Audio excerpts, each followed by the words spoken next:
everyone, and welcome to yet another episode of Tuesday Connect. My name is Kathy Mate, and I will be your host today. And I'm so glad that you could join us for this episode. If you have not yet watched the other episodes, we would like you to just take a pause there and head on to our YouTube channel, where you will be able to get much more content in terms of, we're in season 3 now. And so there are 3 seasons worth of content. Well, 2 seasons and something worth of content, and we would really like you to engage with them as well. Please ensure that you subscribe and hit the notification bell so that then you would be able to get a notification when us guys churn out new content. Today I'm joined by one person who has not been on this pulpit stage for quite a number of weeks, and we had people even asking, why is that so? That's John Agagwa. He's a pastor here at Bablaka Hill Chapel, and next to me on this other side is Ramson Jebosi, and I know that we've all gotten to know and to love him here. And so today we are going to be having a conversation about something that I'm not even sure the 3 of us agree on. Right here. But that's the whole issue of online dating. And so we are going to interrogate it today. And I'm going to just go straight ahead to ask Ramson. I think it would be wise for us to start by just defining what online dating is. So when we say online dating, what are we looking at? Okay, since you've mentioned that we might not agree on everything, for our discussion today, I think what we can focus on is a relationship that was started intentionally or by chance over the internet or online, and is pursued on that platform. Right. So that we would categorize it as online dating. All right. Yeah. So you started it there, and you're pursuing it there. Yes, you're pursuing it online.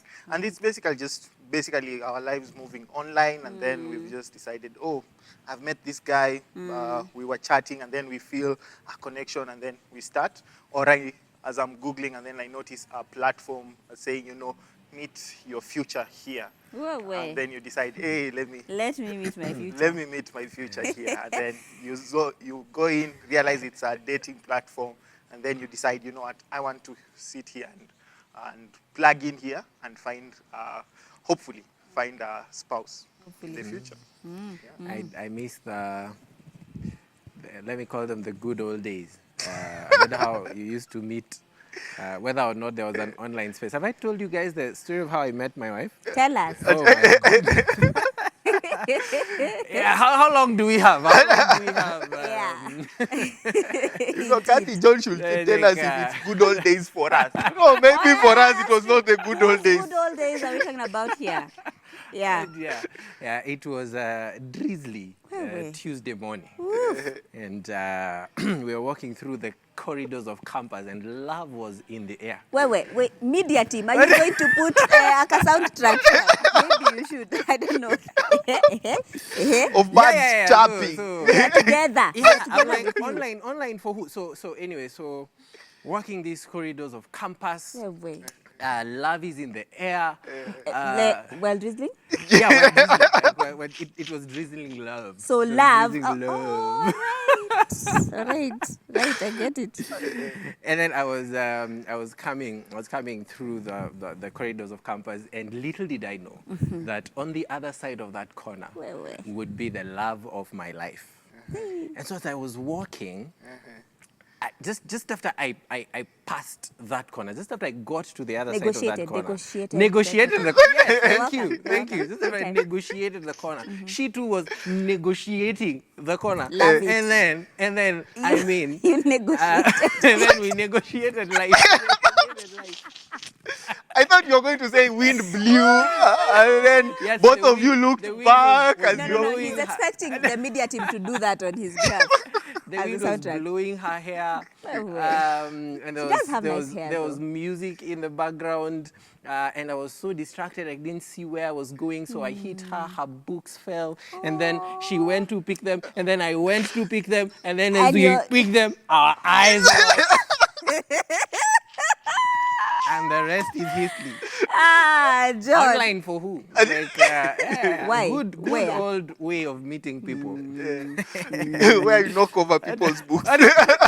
Yeah, just pray that God will help you knock somebody else's books down. And then the key is when your The eyes lock, as your peak is The eyes on. and drizzling. And drizzling. It's drizzling. The eyes and Low. drizzling. And Low. don't go too fast to pick them so that they also go to pick them. Have you heard this joke about Nigerian movies where they say, is this love? Could this be love? Depending on the kind of movie that. Depending on who is in love with who. If it's two fine people, then it's, true love. True love. Yeah, if it's one who's not so fine and the other one is a bit fine, could this be this- love? Yeah. Oh dear. So we digress. Thoroughly. Back to online dating. I obviously agree with Ramsod. I think it's when people meet on the online platform and pursue a relationship, usually at some point it is obviously moved to the physical, to the real world, for lack of a better word. And yeah, I mean, just because of the different, it's different, it's new. So obviously there's been a debate around it.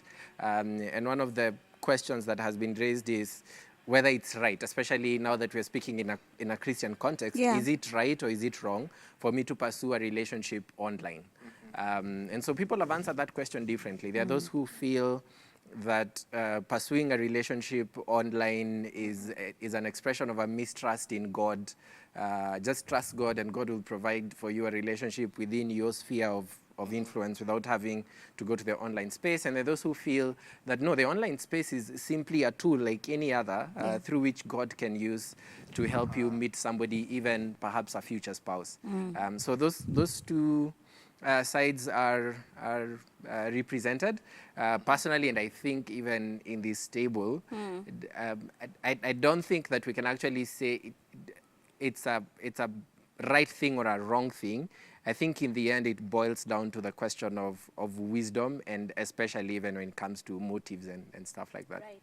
Yeah. So why then would someone go? I mean, you've painted such a wonderful picture of thrilling, drizzling love. So thank you for doing that. So why then would someone go look for love online? Yeah. I think you could classify the reasons as the good, the bad, and the ugly. Yeah, like I think there are good reasons, I think, or maybe just sort of okay reasons. And then there are, you could call them bad reasons, and then I think you could call others ugly reasons. Ugly reasons. Yeah. So the good, maybe good could be, I'm overselling it, but just for it to meet the criteria. Sort of okay reasons. I think partly it could be, well, in this season that we are in, there's a low-hanging one. It's COVID. There's COVID. There is COVID. I don't want to infect someone. I don't want to be infected. I've been told to stay at home. So let me just go online. But my goals of the year still included getting into a relationship. Getting into a relationship. And it's not like COVID warned us, like, in 2019 I'm coming, so you better date now. And when you're dating online, you don't have to wash your hands. Yeah, you don't have to no wear washing. a mask. So and the restaurants are closed. And you save money. Yeah, and you save money.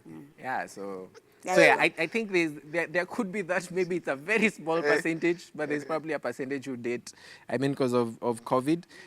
There's another one that you could just say chance. I think it falls in the good reasons. It's just by chance. I was loitering on Facebook, as is my custom. Loitering on social media. I was like, just somebody liked my status. I liked their status. I looked at their history. They looked at my history. It was like, this looks like somebody that, we could get along with. And maybe that just proceeded into something, and voila. And the rest was history. Love it.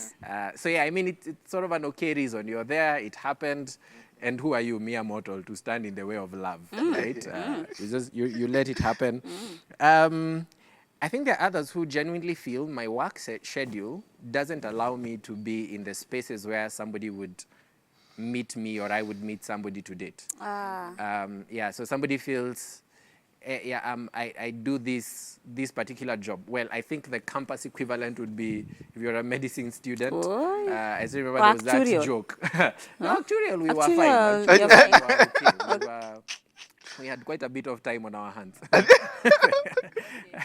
Yeah. So, I mean, depending on the career you're on and the kind of work that you're doing, I mean, you wake up probably very early, go to sleep very late. On the weekends, you are so worn out. Maybe you work on Saturdays. On Sunday, you're so worn out, attend church service. And after that, you're nowhere where you want to go meet people and socialize. And you feel, it's an online space. Maybe I could meet somebody there. So again, like I said, it's an okay reason. It's a sort of good reason. And maybe one other one, this one I wasn't too sure whether to place it in the good, but it could sort of fit there. You've just been frustrated with, dating has frustrated you, like dating has frustrated you. You've sort of tried out with different people within your sphere of influence and contact, and it just didn't work out. Like, dated this person, didn't work out, dated this person, didn't work out, dated at work, didn't work out, dated at church, didn't work out, dated in school, didn't work out. So you feel like you've sort of finished all your options around you. Yeah. You feel like, okay, maybe let me check out the online space. So I think those could be some of the reasons. Wait, Ramson, bad reasons? I think some of the bad could be out of pride. You could honestly look at the people who are around physically and say, I'm colleague yangu. No thanks. No thanks. No thanks. I want something. Hili ligi ndogo. I'm the big thing. I'm the whale in the pool, or goldfish. I'm a whale where there are only goldfish. So I need to go where the whales are. I'm the minji. The others are mbosho.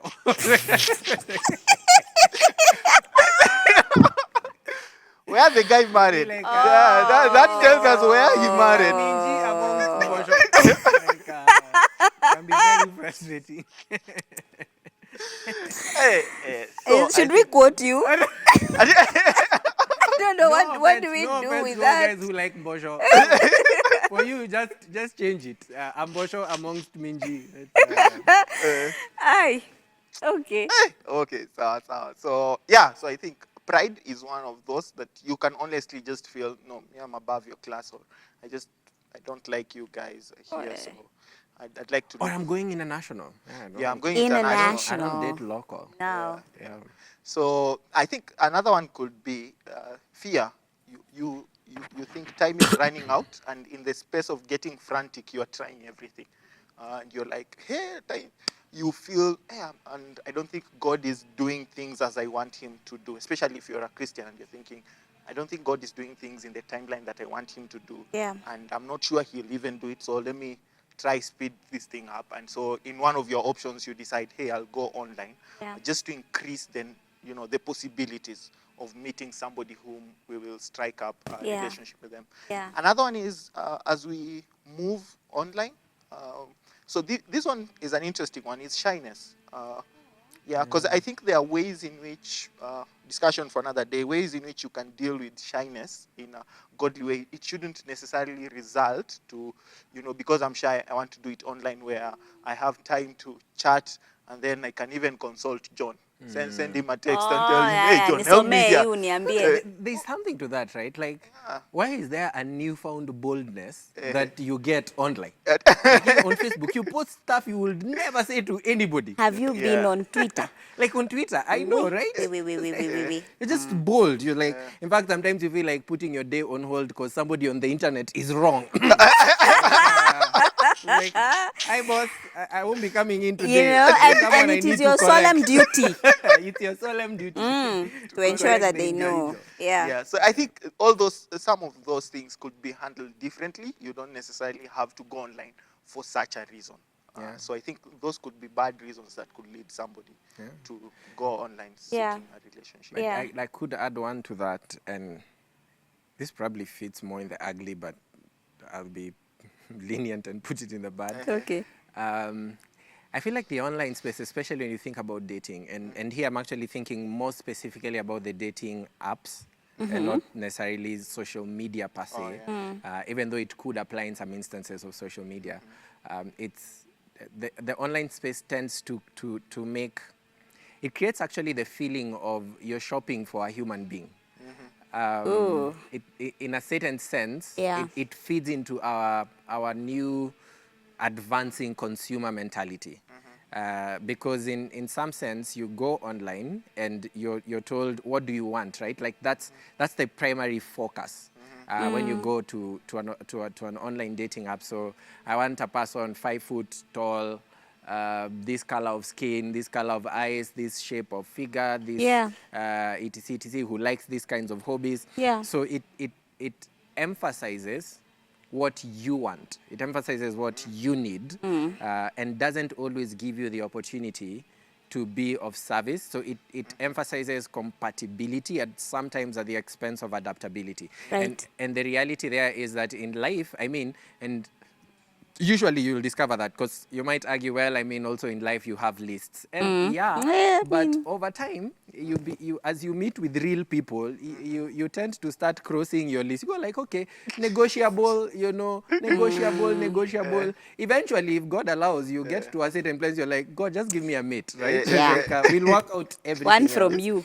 One from Because because I think at some point you realize that life isn't that neat, but the online space can easily blind you from seeing that, so that you're so focused on what you want, and you can easily get that. You can have 100 or 200 people who fit your profile, so it can aggravate a consumer mentality where this person is coming to fit into a mold that I have created. Right. And that's probably not healthy, which is why I won't put it in the ugly, but I think it could fall in the bad. And of course, under the ugly, we have the guys who go online to scam people, the predators, and I know that we'll talk about that a little later on. Yeah. I have a story, guys. For ugly. No. You went for online dating. You went for...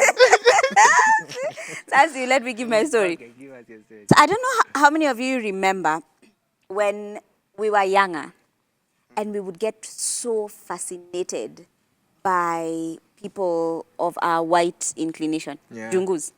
Get so fascinated. I remember once I went to Shags with a friend of mine who's Jungu. And like this is... Wait, can you just pause?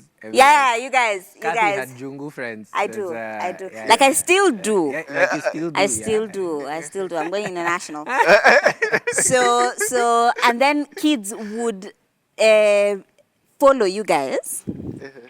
And they would be singing, "Kamodogo."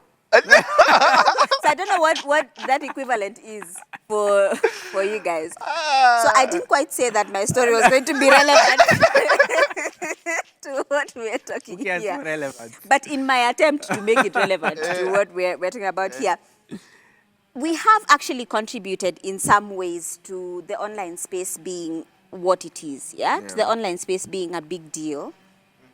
In what ways have we done that? I think I can think of a few. One of them, I think, is we desire perfection. We enjoy perfection. I think you generally find it easier to binge a whole series than it is to sit with somebody here and have a conversation with them for a whole night. So in our pursuit of perfection and things that are done well and seamlessly, not in a place where there are errors, but in a place where things are flowing as they should with perfection. So, and the online space gives us this in terms of whether it's on the platforms we engage with people, or we are able to see guys project perfection with filters, with Photoshop and all such things. So that our desire for things that are really looking good and flowing and seamless, I think draws us online. And so we end up, I think that's one of the reasons why we move a lot of our life online, because there we can see what we want. We can see the kind of girls we want. We can see the kind of guys we want. We can see the kind of people or community we really want to engage with. Who cares if I live where people go around singing Kamudhungu.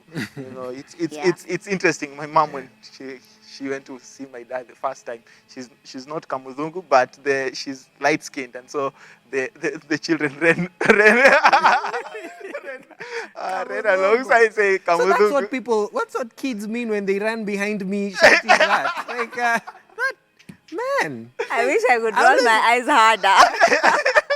I was wondering. What's that? So who cares if you live in an environment where people actually worship you and you're like, you know what, this is not perfection. Right. I can find somebody where there is perfection. Yeah.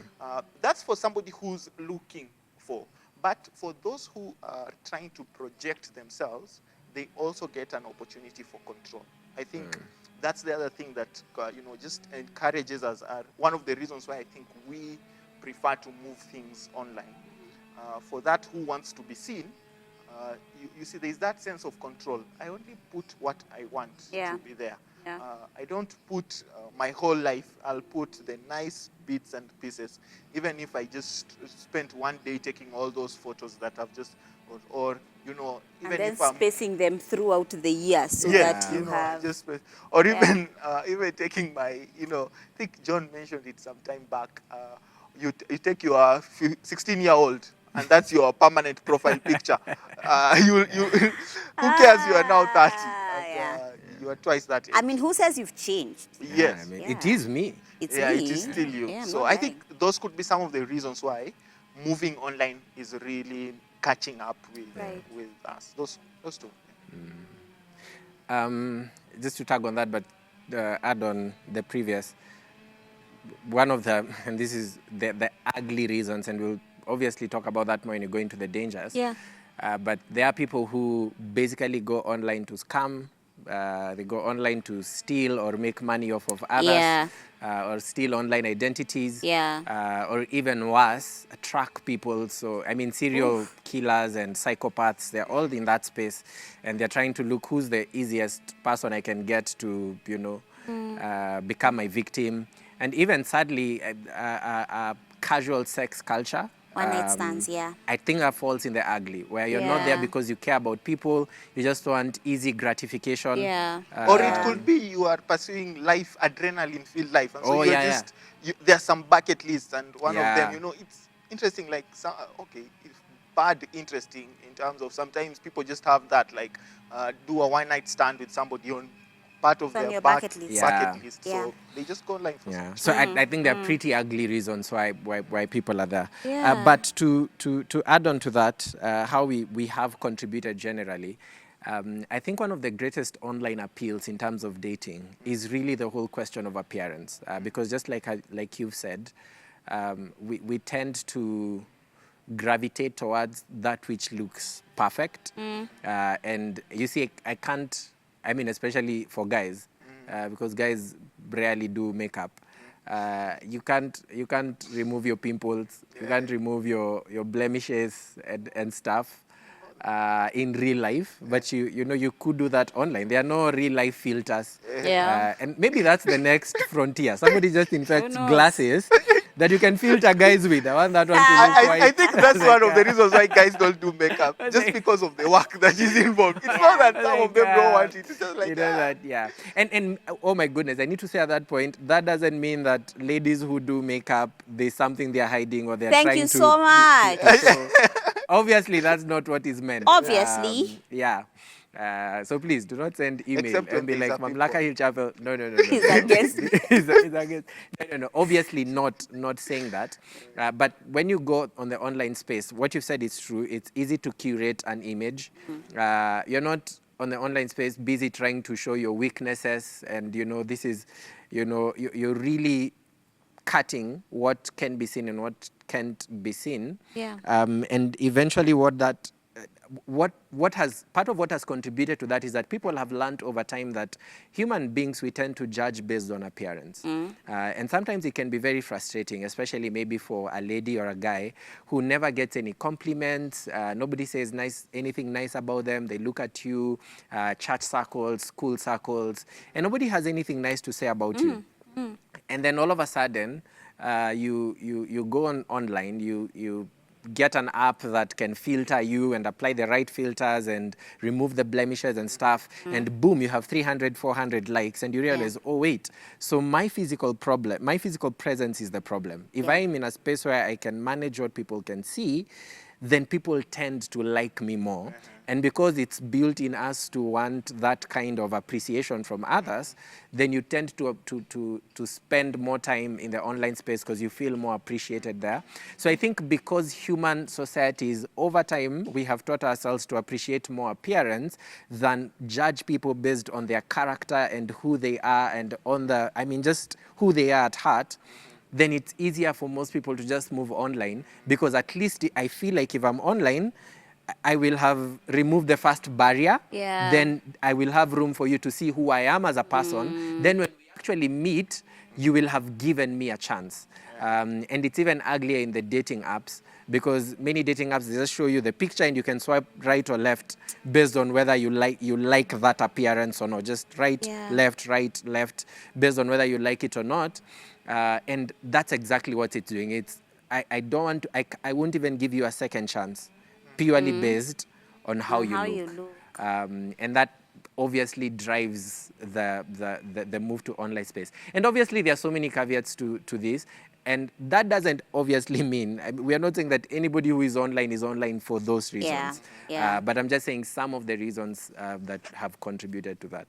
So then let's talk about the dangers of online dating, dangers of engaging online. Okay. I think one of them just evolves from what I'd shared earlier on when we have control. One of the reasons why we are gravitating online is it gives us the opportunity to control and what the term John has used, curate. Yeah, to have a curated life that we present to people. It feels like a good thing. It gives you more opportunities for people to like you or do that.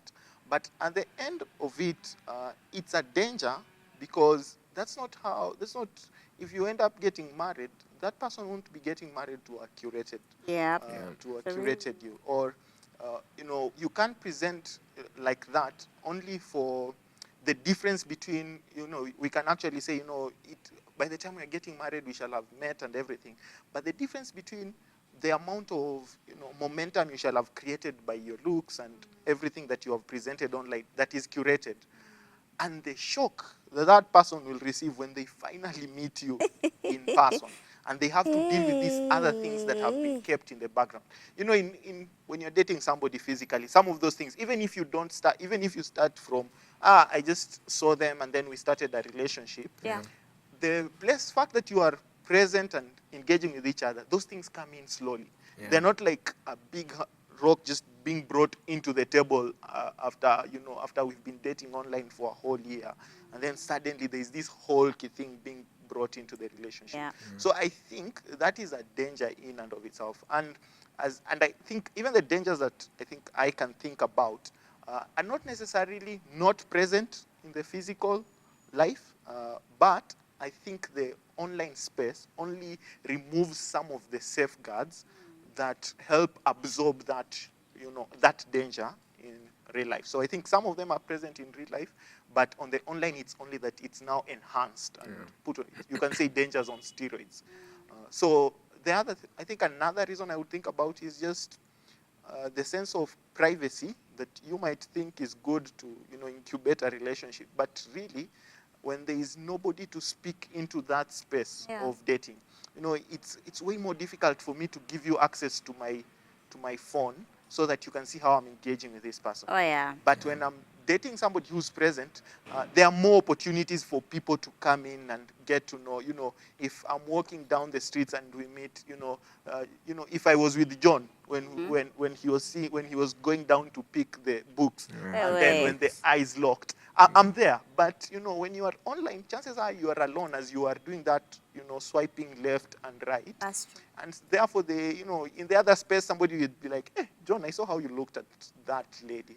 But in the online space, there really isn't anyone so there's more that is needed for you to actually bring in godly counsel and such things. So I'd say those two, the absence of community and the sense of privacy, and the control that creates a curated life. Those are some of the dangers, I think, are there in the online dating. And I think the danger of starting, especially a dating relationship with the intention of marriage, but you started from that curated perspective where you're managing what the other person can see and what they can't see, because that's really what the online profiles are for. And, you know, somebody might argue, I mean, you do that really even in physical dating. Like when you're actually dating somebody, you're not showing them all of you all at once. And we agree with that. And I think that's what you're saying. But the online space, it's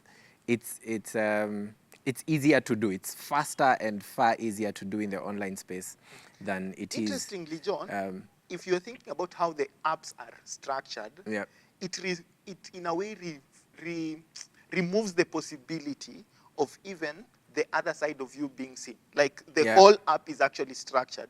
We will start from looks, or we will start from here.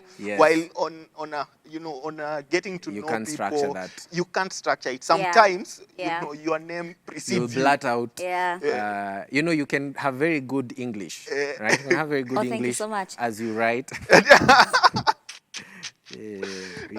Are we doing humility next? humility on the online space. Humility. Yeah, so you can have very good English and look very nice, but then you might be, you know, mashida ya matamuchi. Right? You can be plagued with mashida ya matamuchi. So that can show up online. I mean, unless you're sending, you know, voice recordings. It's like, you know, somebody just the Bedio. I met the Bedio person. You know, the Bedio. Maybe the next app needs to have that. Part of the profile is an audio recording of yourself. About you. So, I mean, yeah, that's something that would be very clear when you meet somebody the very first time, but you can hide that for quite a long time in the online space. So I made that point to say, if you start a dating relationship that's geared towards marriage with all these curations in mind, all these control aspects, it will be harder for you to adapt later on in life, because I want this, I want this, I want this, you can't see this, you can't see this, you can't see this. It's harder for you to come from that mindset and later on have to adapt to their weaknesses and etc., than it is to just start from a place where, there is a degree of curation when you start dating, but you quickly have to start adapting. Okay, so that's how you talk. Okay. So that's the kind of things that excite you. Okay. So you're already starting to adapt, and it's easier to carry that on than to do an extended period of online dating and then later on try to start to adapt to the person that you've actually met. I think there's that. Another reason I think that there is a danger in the online space is it makes it easier for you to, for lack of a better phrase, let me call it, to cheapen the image of God. Especially the apps, especially, because you see here is an online dating app. And the first thing that the criterion, the only way you proceed further to consider this person is purely based on appearance, right? Because they show you this photo, and then you can either swipe right or left based on whether you like it or not. And basically left, I think, usually means basically recycle bin, go into the recycle bin, won't give you a second chance based on what? It's not your character, it's not your heart, it's not any of these things that God tells us, because they don't know you. Not any of the things that God tells us are important about a human being. It's just purely based on how they look, the color of their skin, or the length of their hair, or just something so superficial. And with a swipe of a thumb, you easily cast into the dustbin God's image, right? I think that should just scare you. Like, it shouldn't be that easy. At least in person, you have to go through the awkwardness of telling them, okay, so I'm not into this, because you have to treat them as a person, because they are right there. But in the online space, you don't have to do that. And it can cultivate that in you, to easily dismiss people purely based on how you see them. So I think that's a danger. You tend to fall into the danger of cheapening the image of God to that extent. And I think another danger would be, we talked about it earlier, just all the predators and the scams that are there. And all of us, I think, have had bad, ugly stories of what happened when you met with somebody online, and then things just spiraled either towards, I mean, we've had stories as worse as murder to those as bad as rape and things like those, because there are people online who are just trying to, be malicious and ugly and do those kinds of things. Yeah. There's somebody who's logging in intentionally. Intentionally, like that's the intention. So sad, Yeah, so they to manipulate you, manipulate. And there are others who, like what you said, it's just a bucket list. They want to see, can I get somebody to fall in love with me online? So, it's you It could think even be a dare from your they were there, and so can you get a girl on one night? You're getting emotionally entangled, and you're thinking, maybe this person is going to be, the person that, and for them, it's all a game. And again, like I said, I know all these dangers are definitely present in the physical, real world, quote unquote, phase of life, but they are they're exaggerated in the online space. Yeah.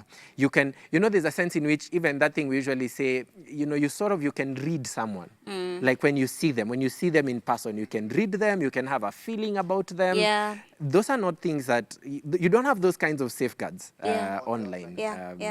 Yeah, so I think those are dangers that everybody needs to be aware of when they are getting into that space, especially with the intention of dating and finding someone to spend the rest of your life with. Right. And yet we're not saying that it has not worked before. We've had people who have dated online and, they've eventually come together and they have wonderful, beautiful marriages, wonderful children. It has worked for some people. Yeah. And you see that there are people who are actually in an online relationship right now. So I don't think it is that we're saying don't date online, period. Right? Right? Yeah. Okay. So what are we saying then? What caveats can we put, or what things should we look out for when you're in that general space, John? I think the first thing I'd like to say is that nothing, not just online dating, nothing should be judged based on its potentials. And everything we have said, and we need to be, candid enough to say everything we have said are simply potentials. These things can happen. That doesn't mean they have happened, or online dating was invented to make them happen. And probably you're listening and you're saying, yeah, all the things you said are true also in real life, in a sense, dating. And yeah, that's true. So the first thing is to say that just in the same way as when we talked about dating, I think in the last season, we said that as good as principles that you can apply from scripture, you cannot completely eliminate the possibility of hurt and the vulnerability that comes with the dating space. So also with the online space, you cannot completely eliminate the possibility of hurt, the possibility of, unwittingly meeting some, deranged person who's just acting like you can't completely eliminate those possibilities. And I don't think we should throw out the online dating space simply because of the dangers it poses, just the same way we have not thrown out dating, physical, real life dating because of the danger it poses. So obviously that's not what we're saying, but we are definitely saying the dangers, at least as far as we are concerned, seem to be a lot more online. Just because of the natural safeguards that exist in real life are not there. So the first caveat I would mention is examine your motive. Is your motive an expression of your faith in God to use that as a tool to help you meet the right person? Or is it an expression of a distrust in God or pride or fear, the things that Ramson mentioned about those that God has already put around you, or feeling like, God will never act, so I need to take matters into my own hand? If you sense that as a motive, that the reason I'm going to seek a relationship online is because it is an expression of my distrust in God, and only you can know that, in your heart I would really strongly advise that you pull back. Because you're entering into this space, you don't know that you have the blessing of God because you distrust him and you don't feel like he can be trusted in that particular moment. So you don't have his blessing. You're really in sin. Bible says whatsoever is not of faith is sin. So you're in sin. So the biblical counsel I'd give is, pull back a little bit and repent of that, and then find people and counsel to know, okay, so this is the space I feel I'm in. how can I come out of it? I wouldn't go on ahead online with that particular. So examine your motive. If they are anything like the bad and the ugly, I think you probably don't want to go in that direction. Maybe amongst the good, that could be something to consider. The other thing I'd say is put around yourself older, wiser Christians that will guide you throughout the whole process of your online engagement. Find older, wiser people. I mean, pastors are here at Mamlaka Hill Chapel. If you're congregant here at Mamlaka. You have your parents who have an authority structure of your life if they are godly Christians. You have your friends who are, if they are mature and wise in their thinking and Christian. You don't want to go into that space alone. Again, see what we are doing. We are saying, okay, this is a dangerous space. Let's bring in as many safeguards as we can. If we are going to exploit, let's bring in as many safeguards as we can if you're going to explore that space, so that as you're having conversations and meeting these people online, have a second set of eyes who will tell you 1, 2, 3 things about that. Yeah. So I think those are two that I would think of. I don't know, Ramson would think of any other.